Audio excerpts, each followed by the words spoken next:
Okay, the negative speaker is going to deliver his 12 minutes constructive speech.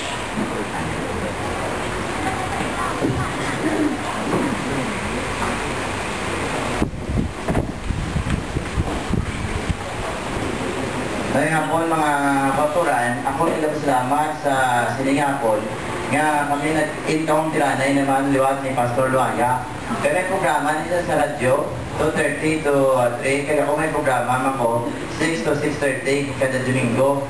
Di sige sa pangataki dito sa Katoliko, kaga nakita ko man dili nga kung kami nag-encounter na nga duwa, daw wala magli power ang iyang pampahayag dito.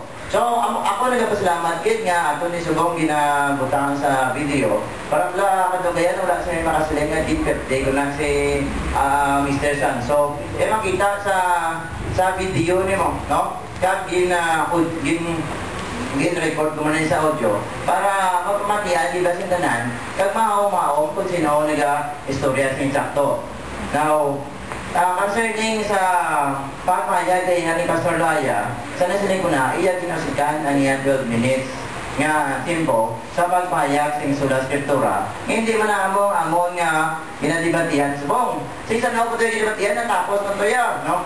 Kaya ang natapos niya iya may gyapon nga isupon dibatihan subong. Sayang Pastor Luaya. Kaya natin sila sa rules daw, do not go beyond what is the topic of the proposition. Unahin ang kasala, no? Ikadua, mga kuturan, akong ginasiling sa Genesis chapter 2, verse 3, nga ginatapos ang Ginoo ang pag-imo sa bilog ng kalibutan sa anong adlaw. Sa ikapitong adlaw, nagpahuway siya, kagin pakabalaan niya ang ikapitong adlaw. Sunod sa mga 70 Adventista, ginsugo na kulang sa Ginoo, halin pa sa creation na magpahuway ang mga tao. Kaway ginadal sa ignasilita, ang ignasilita nga nagpahuway lamang ang Ginoo sa ikapitong adlaw. Since ano ay ginsugo sa Ginoo nga magpahuway ang mga Israelita sa ikapitong adlaw sa Exodus chapter 16 verse 23. Mo silingon mga 2,500 years pa ya, bago ay nagsugo ang Diyos. Presumption na ya, kapag siling sa mga sabalista, nga halin ba sa kaedan, kay iba sa mga patriarchs, Abraham, Isaac, Jacob, kag sa ni Joseph, nga nag-obserba sila sa adlaw nga inagpahuway. Now, si Pastor Raya, gusto tayo magbasa sa Genesis chapter 26, nga ginasilindra nga si Abraham na tumasing sugo. Pero iya ginahaw na sugo da sa bado, kagayarad ang 10 Commandments. Mga katuran, ang sugo kay Abraham niya, Genesis chapter 17, verses 10 to 12, nga i-circumcise niya ang tanan nga mga tao kaya siya balay. From 8 days old up to sa mga slaves niya sa balay. Amo niya ang sugo kaya. Hindi kita ang sobra sa Biblia. Sunod sa 1 Corinthians chapter 4 verse 6, do not go beyond what is written. Siya ay kaya ang sobra sa ginsulat sa Biblia. Now, sa Exodus chapter 16 verse 23, ginsugo dito si Ginoo nga anong kadlaw mamulot ka mo sa imana. Pero sa ikapitong adlaw magpahuway ka mo. Hindi ka mo magtrabaho. Atong preload pa lang siya sa Sabbath Commandments, sa 10 Commandments, sa 4 chapters later, sa Exodus chapter 20. Sa Exodus chapter 20, verses 8 to 11, ginsiling na, remember to keep holy the Sabbath day. 6 days you shall work, on the 7th day you shall work. Just as God worked for 6 days, and on the 7th day he rested. So, drop pa yan yung sugo, mga maturan.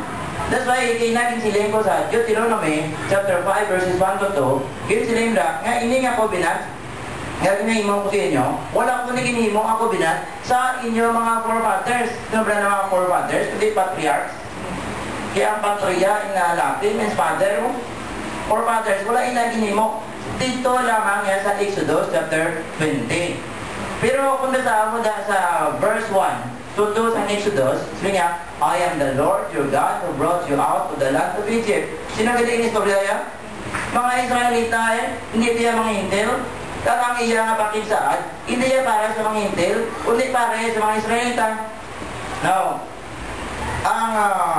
ang rason niya, o kagang rason sa Seventh Adventist, nga memorial of creation. No? The memorial of creation, dugay ng tuya na po, mga 2,500 years ago, yung kay Bishop Astor pang pagsanto-santo sa date ng Biblia. Pero ang ato na sa ilan mga katuran, nga ang reason na sa creation, pero ang pagsiling niya ang ikapito nga adlaw, literal gid ang adlaw ng Sabado, hindi mga katuran. Kaya una-una sa mga 70 Adventist siya, ngayon kapito nga daw, literal gidyan na 24 hours. Pero ginasiling sa Salmo 33, versikulo 6, kag Hebrews 11:3, ang Ginoo, ginimo niya ang kalibutan, pinagi sa iyang pulong. Then, magkadto ka sa Genesis chapter 1, God said, let there be light. Then, first day na yun. Let there be separation of light and darkness, first day. Let there be separation of water above and water below, second day. Let there be separation of land and sea, third day. Nagaboto 24 oras ang pagambal sa Ginoo. Ang problema sa Seventh-day Adventist ang approximation niya sa Genesis chapter 1, ginimo nila literal ng 24 hours nila niya. In fact, kung tawag ng Genesis chapter 2 verse